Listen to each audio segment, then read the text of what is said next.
tudo bem? Bom te encontrar por aqui. Essa próxima pregação eu trouxe no primeiro domingo agora de 2024, apenas no culto da noite, mas por uma série de problemas com a tecnologia, infelizmente a gente perdeu tanto o vídeo quanto o áudio. Então eu estou parando agora para poder gravar com calma e guardar. Espero que isso seja útil para a sua vida e se for assim, graças a Deus, que você possa continuar a crescer em graça e em conhecimento e também compartilhar com outros, tá bom? Muito bom poder te encontrar por aqui, agora em 2024, mais um ano para poder caminhar junto e continuar a conhecer as coisas de Deus. E apesar dessa mensagem ter sido preparado para o primeiro culto do ano, o primeiro momento que a gente poderia estar junto, também é o encerramento, porque é a última conversa no livro de Tiago. A gente teve a oportunidade de quase que olhar com calma, verso a verso, e entender o que Deus quis dizer para os primeiros leitores. Mas hoje, o que a gente tem é uma espécie de finalmente. O autor aqui está dizendo, eu não quero que vocês se esqueçam disso.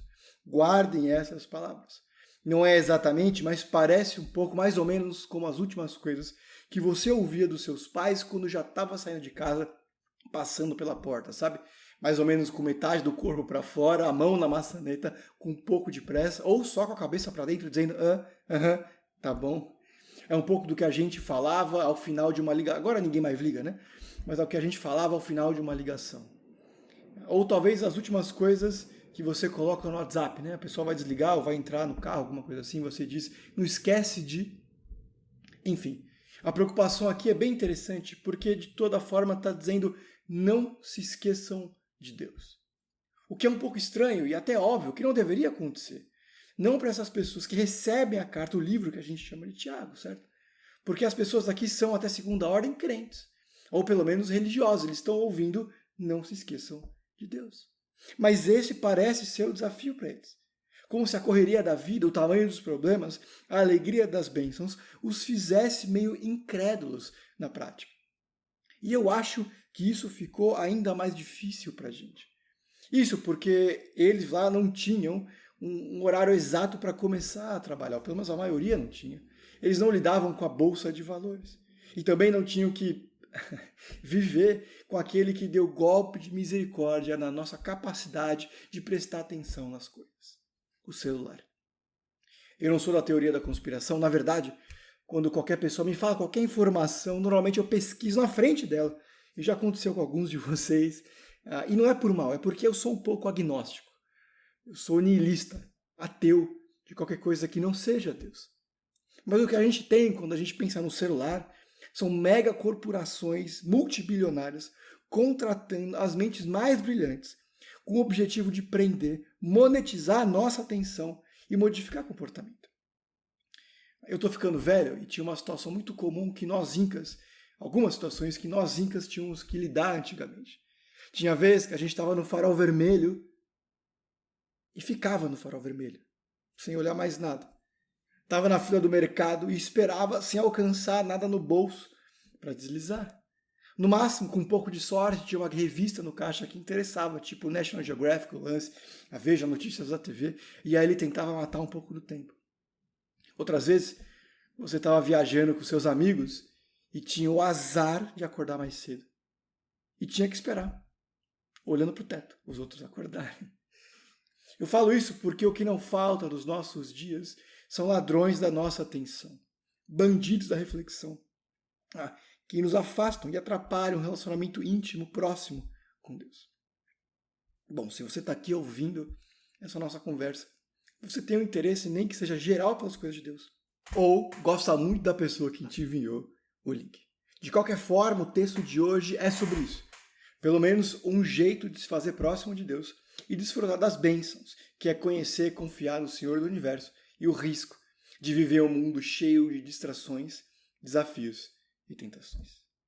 Abre comigo, liga a sua Bíblia em Tiago, capítulo 5, dos versos 13 ao 20, os últimos versos do livro inteiro. Então, Tiago, capítulo 5, versículo 13, a gente vai ler até o 20. Diz assim: entre vocês há alguém que está sofrendo, que ele ore. Há alguém que se sente feliz, que ele cante louvores. Entre vocês há alguém que está doente, que mande chamar os presbíteros da igreja, para que estes orem sobre ele e unjam com óleo em nome do Senhor. E a oração feita com fé curará o doente, o Senhor o levantará. E se houver cometido pecados, ele será perdoado. Portanto, confessem seus pecados uns aos outros e orem uns pelos outros para serem curados. A oração do justo é poderosa e eficaz. Elias era humano como nós. Ele orou fervorosamente para que não chovesse, e não choveu sobre a terra durante 3 anos e meio. Orou outra vez, e o céu enviou chuva, e a terra produziu seus frutos. Meus irmãos, se algum de vocês se desviar da verdade e alguém trouxer de volta, lembre-se disso. Quem converte um pecador do erro do seu caminho, salvará a vida dessa pessoa e fará que muitíssimos pecados sejam perdoados. Perceba aqui que Tiago ele permanece sendo realista. Da última vez, pelo menos, que eu conversei, preguei sobre o livro de Tiago, apareceram, ou o tema aqui foi, na verdade, o perigo e o risco de viver uma vida indiferente a Deus, em que eu me conduzo e me considero dono da razão e senhor do tempo. Ainda que o autor reconheça a capacidade humana, que eles são capazes, plenamente capazes de fazer várias coisas, ele os convida a olhar a vida sob outro ângulo, o da soberania de Deus.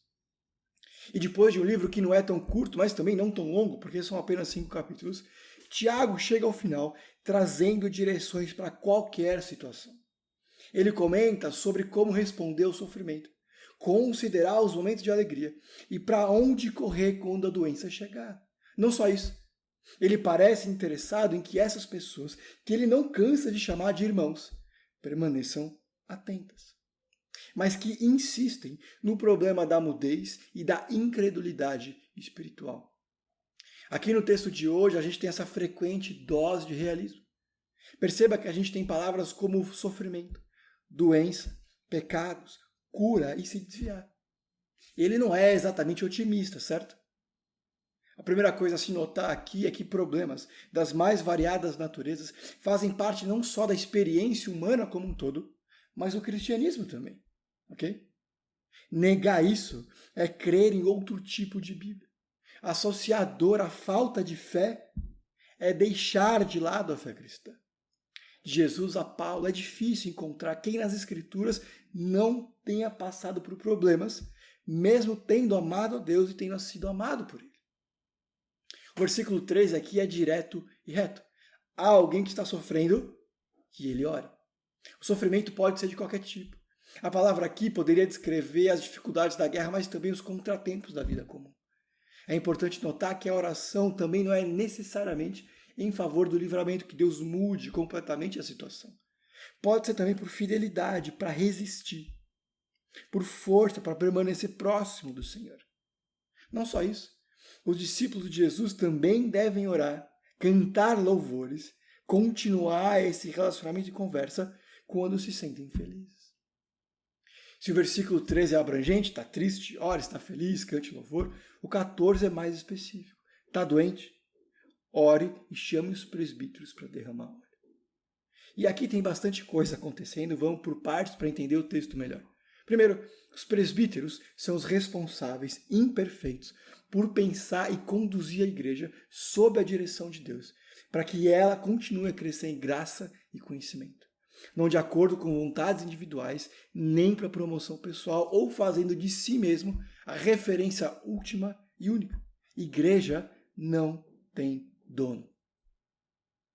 Na verdade, quando a gente olha para o Novo Testamento, quando ele se refere aos presbíteros, ele sempre descreve um grupo de homens maduros de acordo com algumas listas de características espirituais e práticas que estão lá em Tito e em Timóteo principalmente. São pessoas que vivem de forma constante e reconhecidamente constante de acordo com essas características, que são muito práticas às vezes e outras tantas espirituais. São os que se dedicam a cuidar, pastorear a igreja de variadas formas, inclusive pregar, mas vai muito além disso.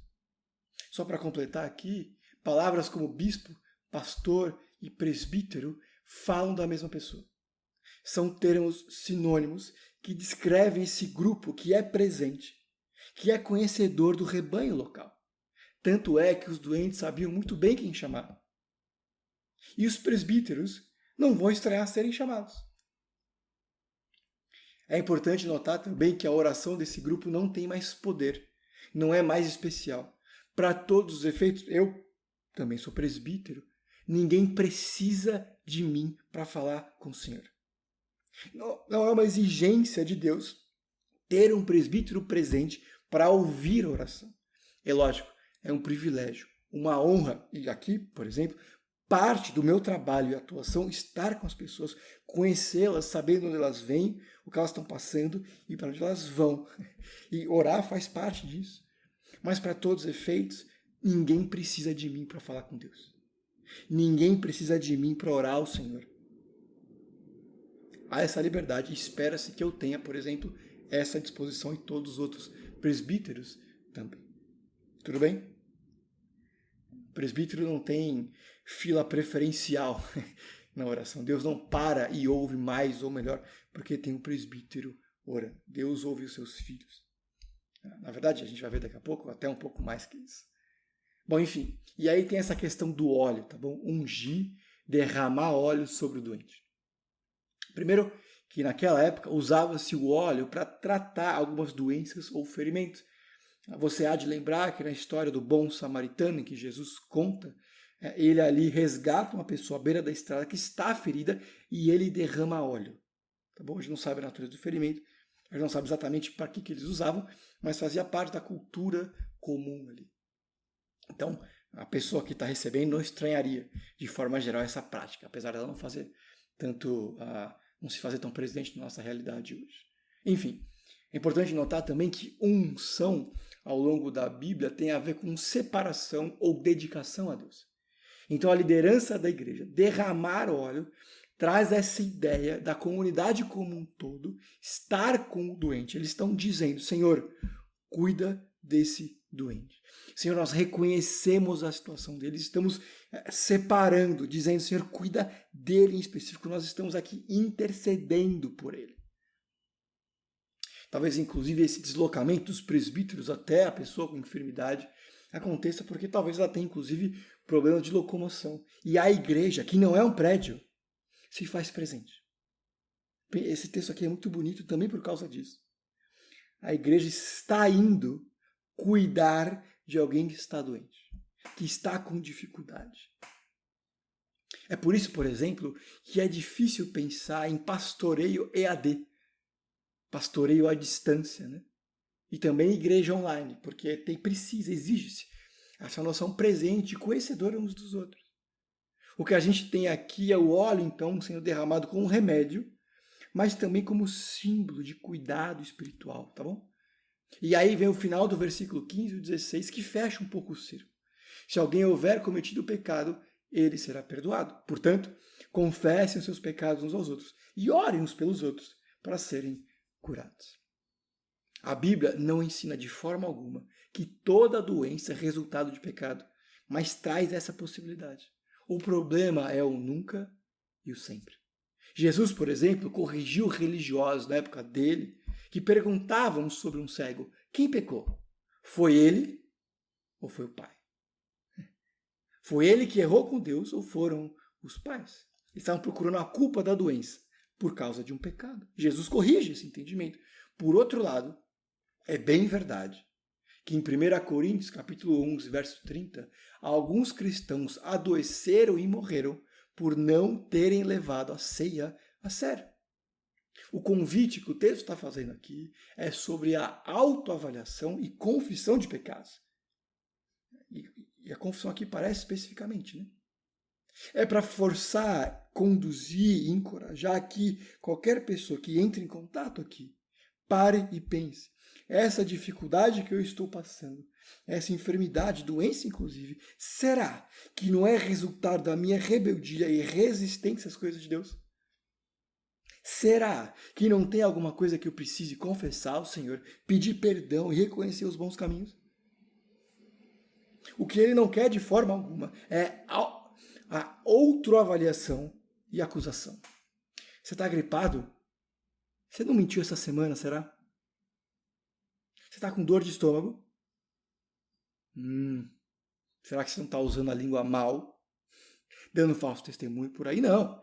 Não é sobre isso esse texto. Aliás, nenhum texto será sobre isso, né?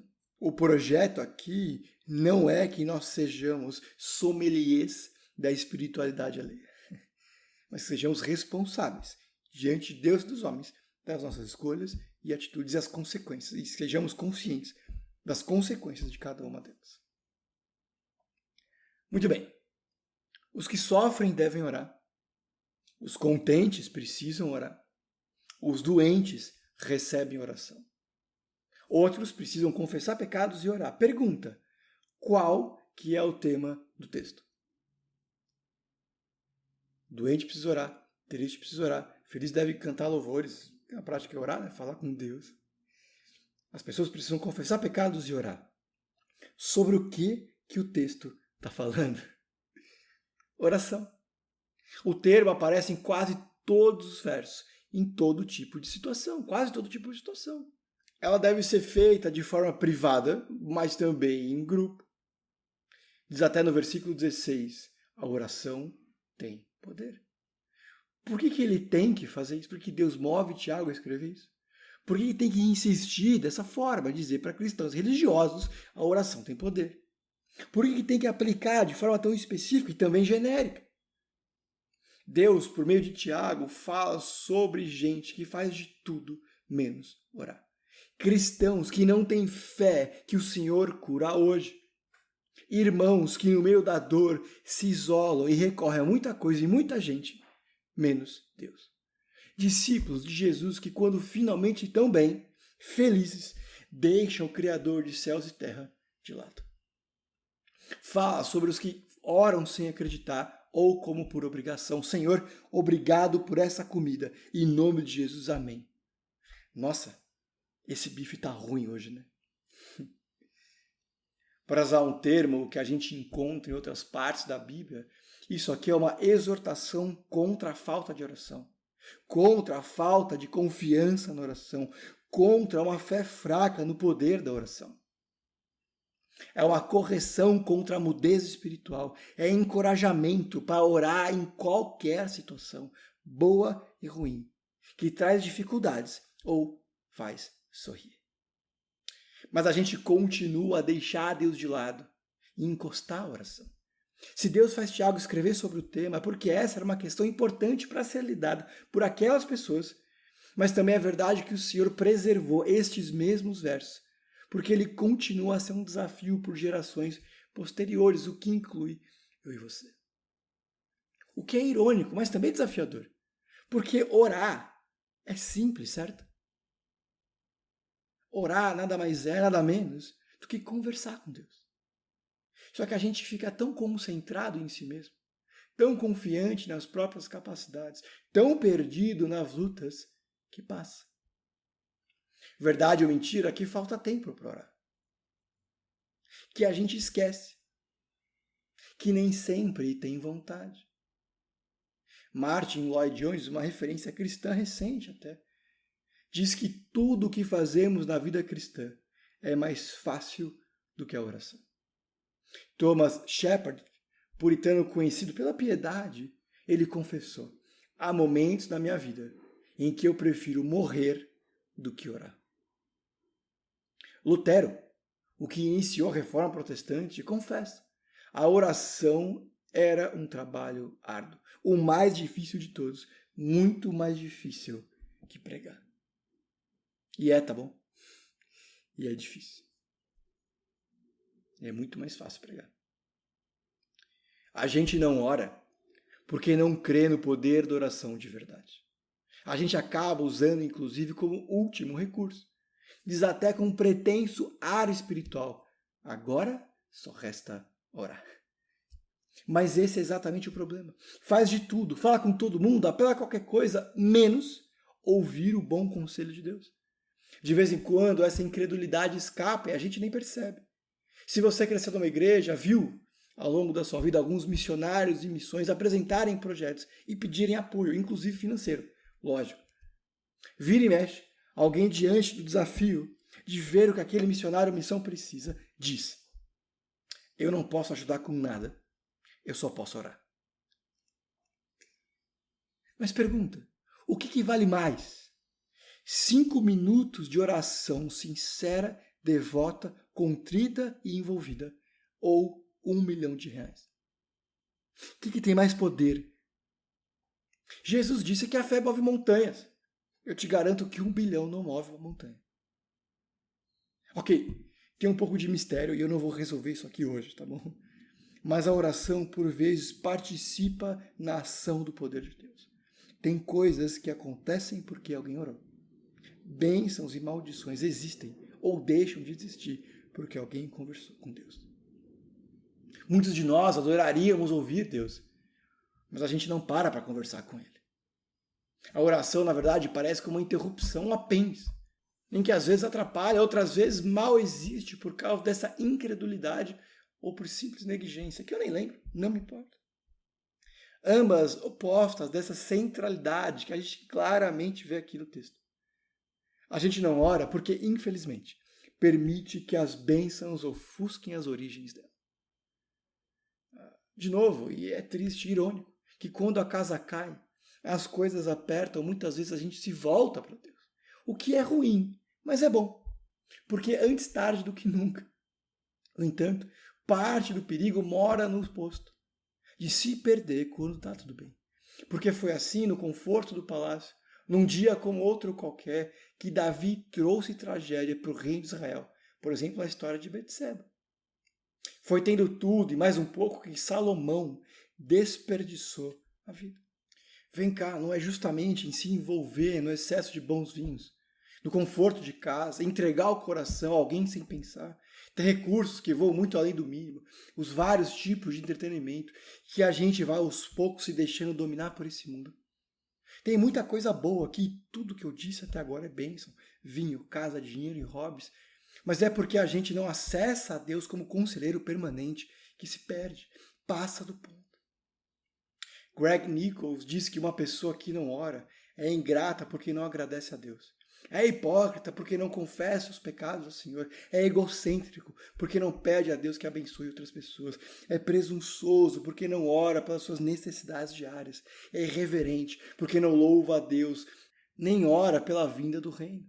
É hostil a Deus porque a evidência da sua falta de oração é que ele não gosta de estar com Deus. A gente não ora porque se sente esmagado pelas dificuldades. Você não precisa que eu diga, e eu não preciso te conhecer para afirmar que a vida é difícil. Todos temos traumas, problemas sem solução, dificuldades relacionais, motivos de ansiedade e tantas outras coisas. E cada uma delas tem esse potencial de nos fazer enganar, de fazer acreditar que Deus não se importa. E isso não é verdade. Ouça o salmista no Salmo 9, verso 9 e 10. O Senhor é refúgio para os oprimidos, uma torre segura na hora da adversidade.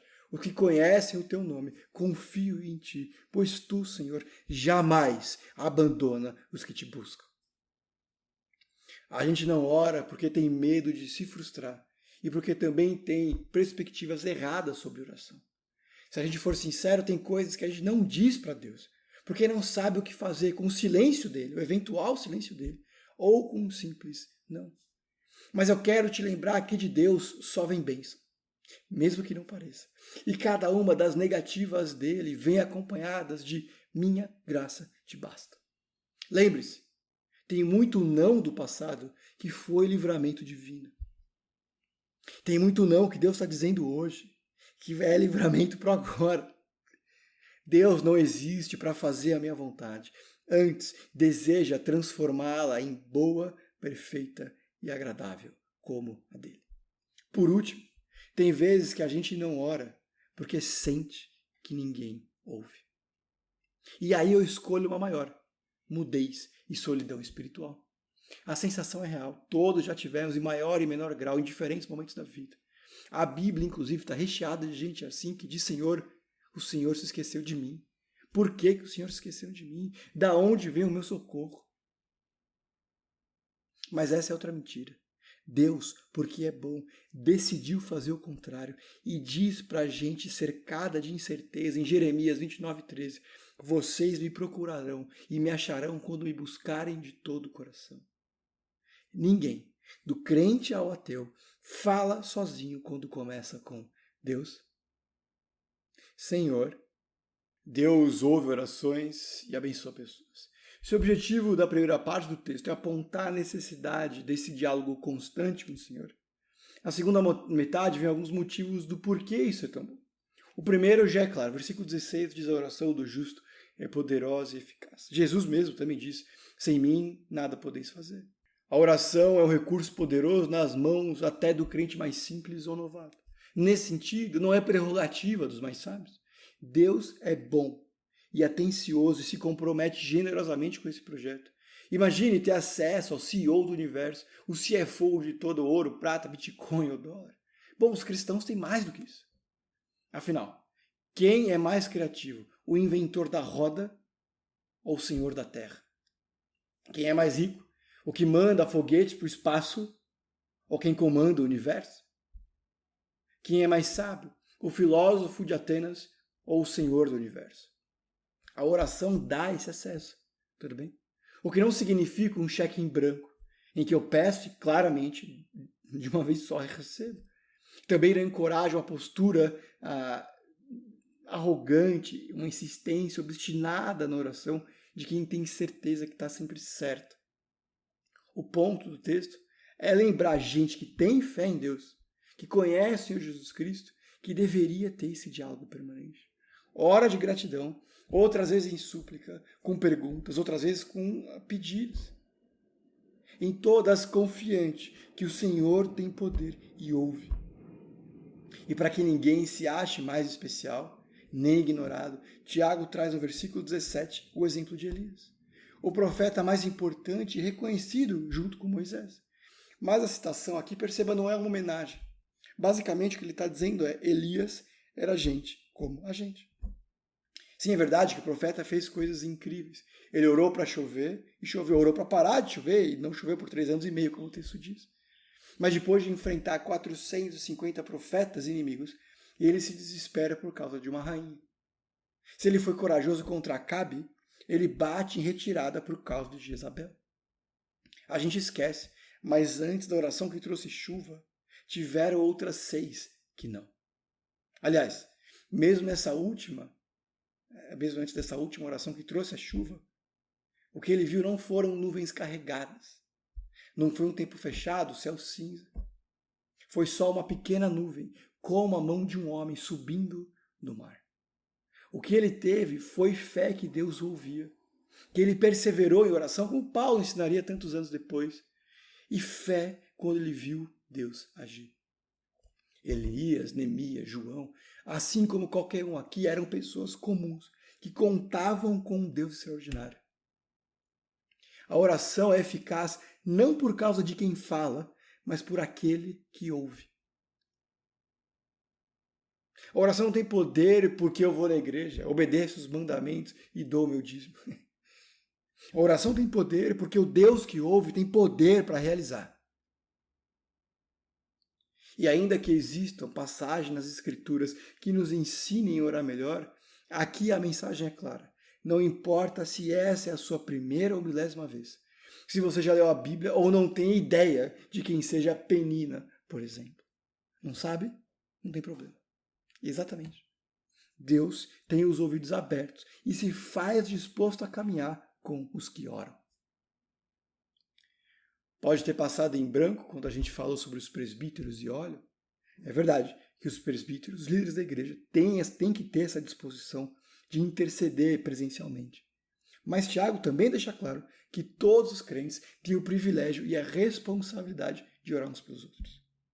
Que existe confessar os pecados uns aos outros. Não todos os pecados, não qualquer pessoa e nem todo momento, mas isso faz parte da dinâmica cristã.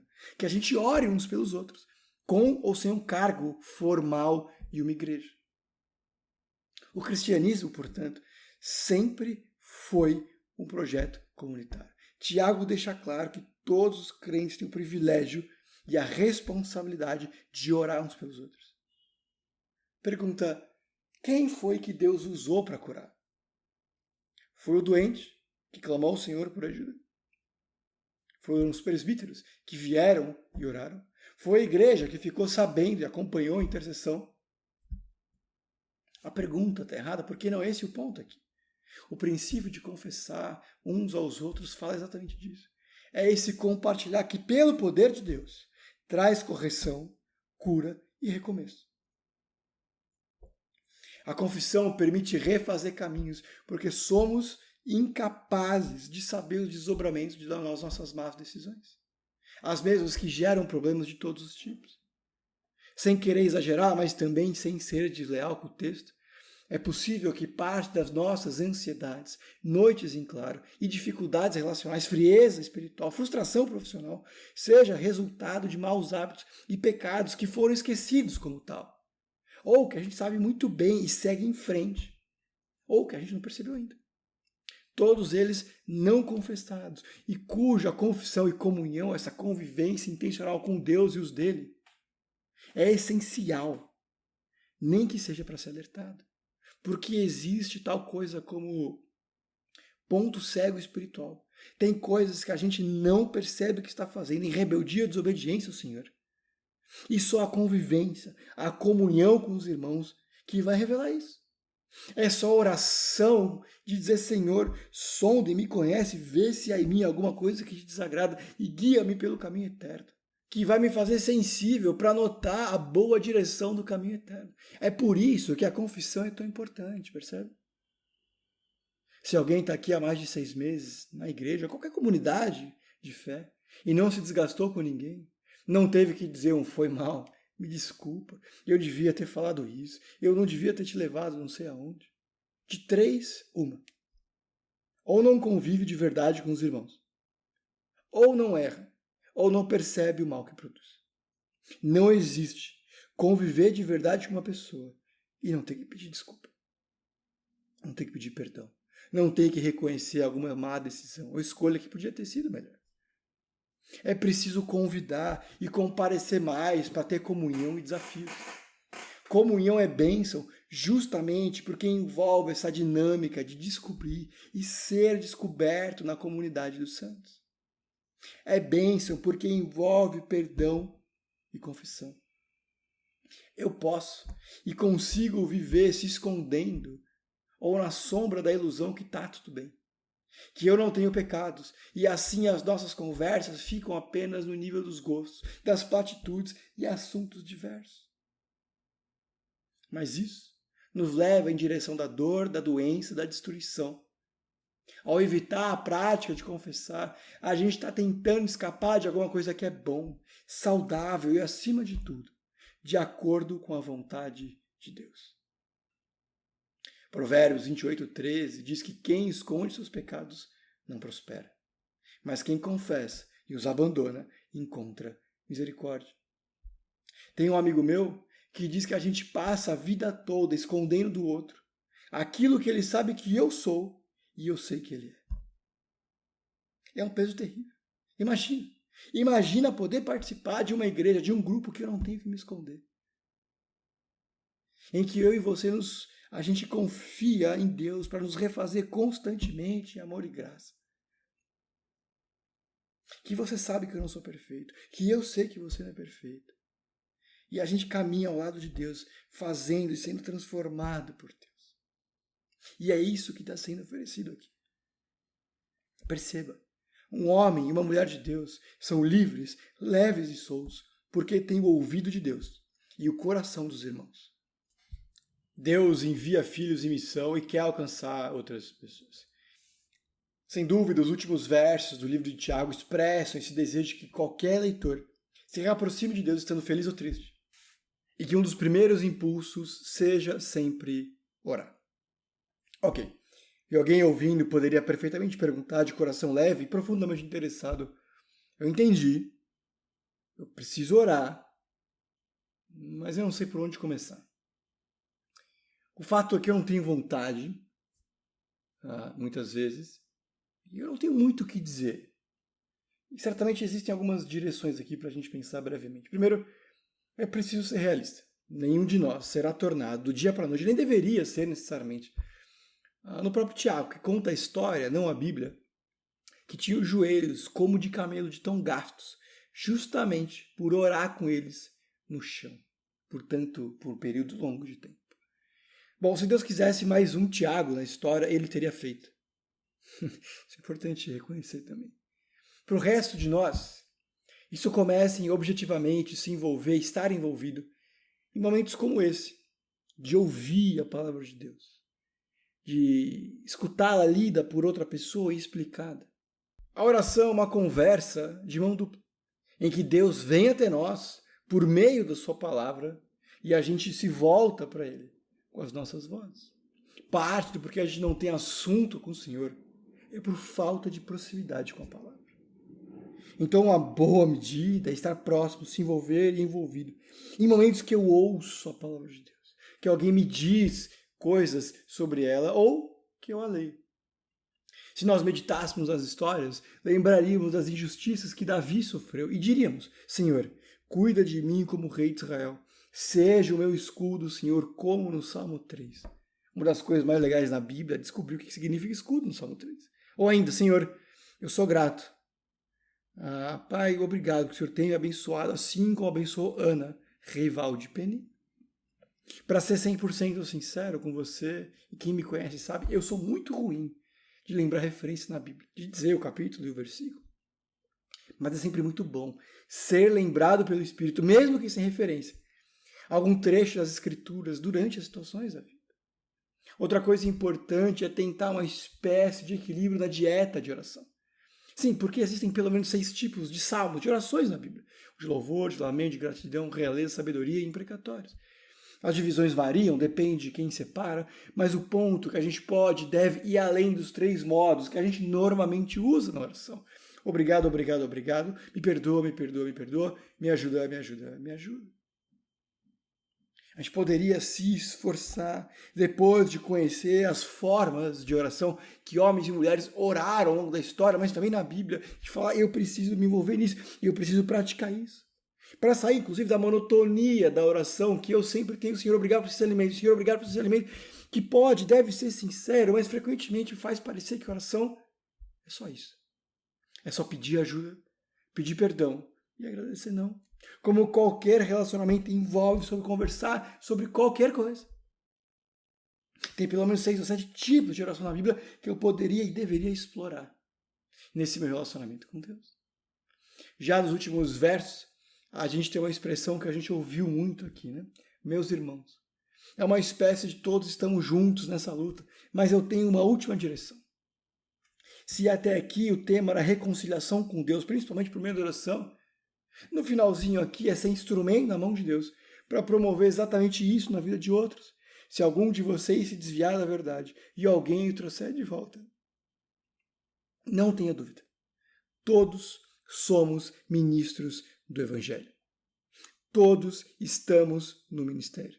E somos todos chamados a tentar alcançar pela primeira vez ou de novo qualquer pessoa que passe pelo nosso caminho. Quando eu era adolescente, aqui mesmo no Itaim, foi o Odair Massal, quem teve paciência comigo, que eu sou eternamente grato pela vida dele, pelo esforço dele, pela paciência, misericórdia e perseverança. É bem verdade que eu talvez não seja grande coisa, mas você nunca sabe como Deus pode te usar para trazer de volta um filho perdido. Parte da nossa missão e razão de existir é resgatar o pecador do seu mau caminho. A gente não desperdiça a vida por não ter trabalhado nas maiores empresas, por ter dormido até mais tarde ou não ser promovido. De novo, a gente desperdiça essa vida por não ser mão de misericórdia na vida daqueles que se afastaram ou têm se afastado de Deus. O apelo é para trazer de volta qualquer pessoa que esteja ficando à deriva desse mundo, seja você mesmo ou próximo. Que é a nossa missão, que Deus nos salva, para dizer para as pessoas que existe um Deus, que Ele é bom e Ele continua salvando pessoas e transformando histórias. Que Jesus Cristo é real, que Ele perdoa pessoas e que Ele salva vidas. Eu quero encerrar o nosso tempo aqui citando uma frase de Charles Spurgeon, um pregador conhecido. Ele disse assim: eu sinto que deveria ter sido um verdadeiro rei dos pecadores se Deus tivesse me deixado em paz. Graças a Deus que Ele não nos deixa em paz. Graças a Deus que Ele não nos deixou em paz. Diante disso, eu tenho 2 perguntas. Primeira pergunta, será que eu levo Deus a sério? Será que eu confio no poder da oração que ele diz que tem? Sou eu alguém que tem feito Deus um conselheiro presente? Ou aquele que eu recorro quando a casa cai, eu simplesmente esqueço que existe? Não se engane, esse texto aqui tem esse objetivo de nos fazer voltar para Deus, confiar no poder dele e se fazer próximo, íntimo desse Senhor bom. Segunda, quem são os que ficaram para trás? Porque o objetivo aqui é lembrar e ser lembrado de irmãos, pessoas queridas, que até conheceram e sabem quem Deus é, mas que em algum momento abriram mão disso. Não se engane. Deus não quer usar qualquer outra pessoa que não eu e você para resgatar essas pessoas do engano. Bom, era isso. Obrigado pelo seu tempo e que Deus te abençoe.